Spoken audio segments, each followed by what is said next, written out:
Good day mga lods. Bumili po ako ng halo-halo.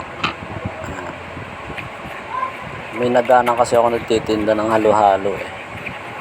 Yung nagtitinda pala ng lansones, may sideline pala siya na nagtitinda siya ng halo-halo. Hindi sana uli ako bibili kaso sabi niya, "Pogi, bili ka na ng halo-halo." Ayun, naawa naman ulit ako. Napabili tuloy uli ako ng halo-halo. Tinawag niya uli kasi akong pogi eh.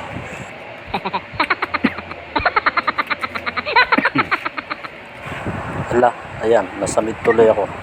Excuse me po. Pero guys, napaisip ako eh.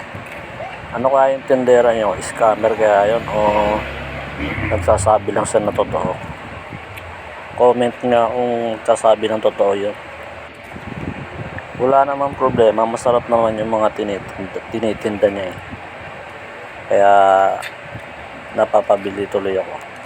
Naaalala ko tuloy yung kwento ng lolo ko dun sa kumpare niya na sarap sa pulutan. Kwento kasi noon, mayroong isang lalaki na mahilig mamulutan ng masasarap. Ngayon, may nadaanan siyang mga nagiinuman sa lugar nila. Eh nung tiningnan niya, ang pulutan na yan manilang. Inalok siya ngayon nung nagiinom, sabi, "Pare, tagay muna tayo." Aba, yan sabi niya doon sa kanyang, sa mga nagiinom ay, "Ayoko, hindi masarap ang pulutan nyo. Doon ako sa kabilang baryo, Fiesta, masarap ang mga pulutan doon. Mayroon doon kalderetang kambing, ay di nilagang baka, lechon." Ayun, edi pumunta na siya doon. Ngayon, ginabi na siya. Eh kaso, lasing na lasing, susuray-suray. Nadaanan niya ngayon yung mga nag-alok sa kanya sa kanilang lugar na inuman.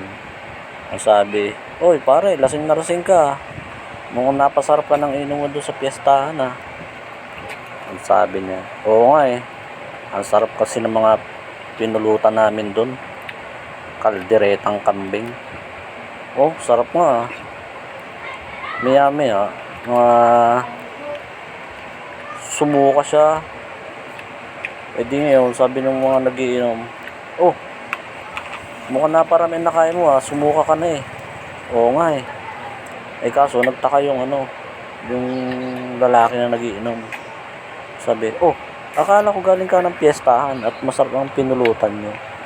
Eh bakit ang isinusuka mo pansit?" Maya-maya sabi nung lalaki, "Ano ko, sira ulo, bakit yung susuka yung masarap? Kaya yung sinuka yung pansit kasi hindi masarap."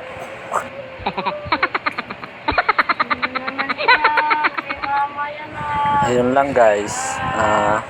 Comment lang kayo kung gusto nyo pa ng maraming kalokohan na kwento.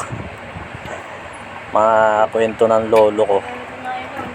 Sana nag-enjoy kayo sa walang kakwenta-kwento kong kwento ngayon. Thank you for watching guys.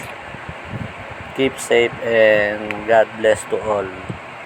Sa susunod na lang po yung mga nagpapa-shoutout. Medyo busy pa kasi. Isa-isahin ko na lang kayo. Guys, if you like my video, please like, share, and subscribe.